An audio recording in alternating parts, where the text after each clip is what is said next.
down, I know you got me, baby.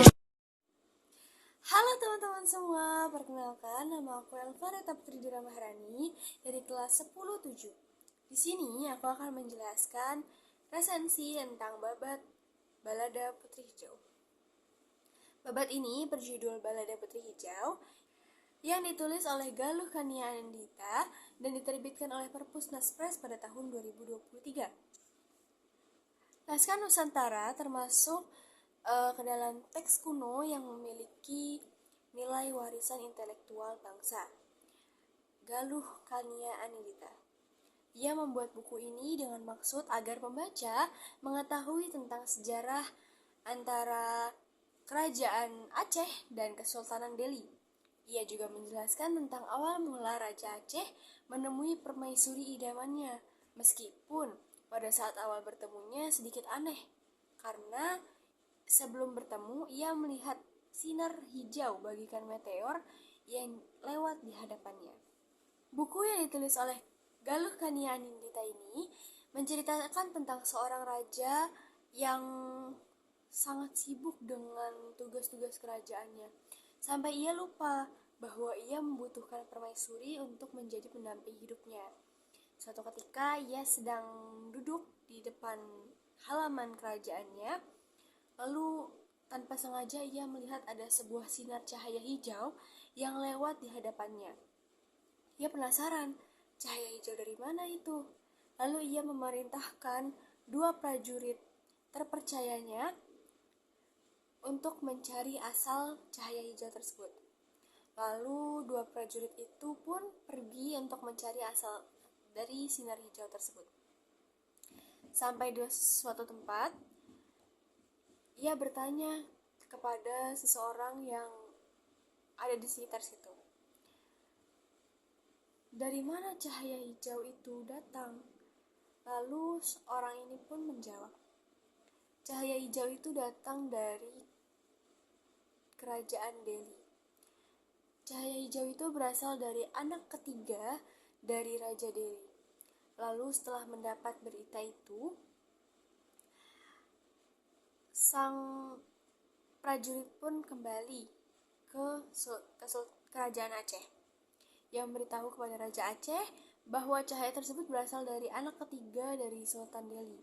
Lalu Raja Aceh pun terkejut dan ini membuat dia yakin bahwa Putri Hijau lah permaisuri yang selama ini ia tunggu-tunggu. Lalu ia langsung merencanakan perjanjian dengan Raja Delhi untuk menemui sang putri. Pada suatu hari, akhirnya ia benar-benar datang ke Kerajaan Delhi. Di situ ia menyampaikan niat baiknya bahwa ia akan menjadikan Putri Hijau sebagai permaisurinya.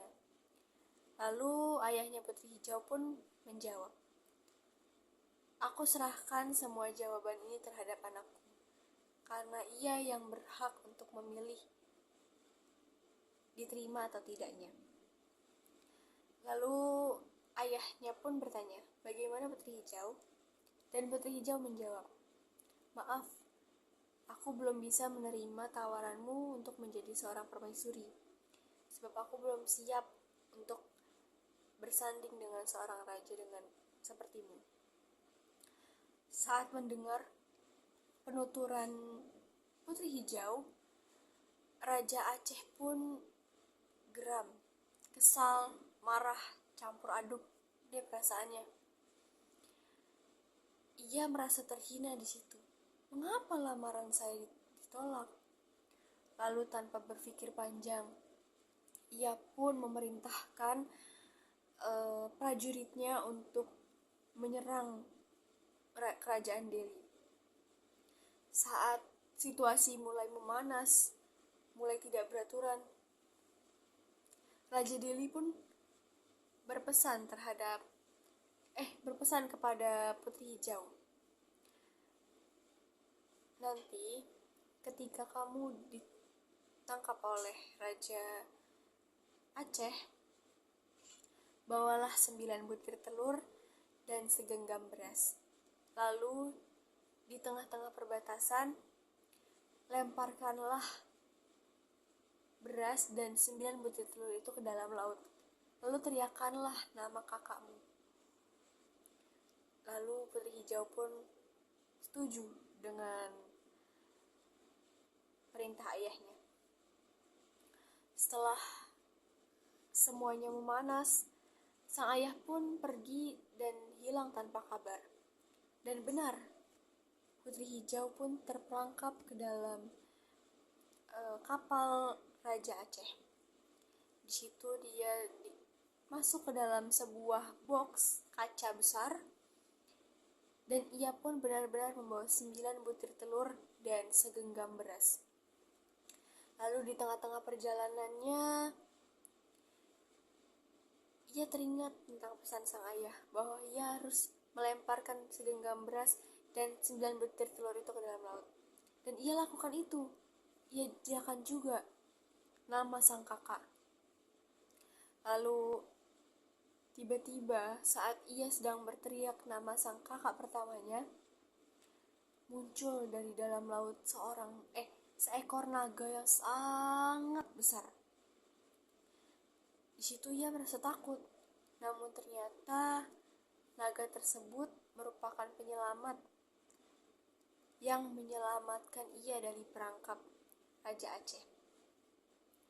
Setelah Putri Hijau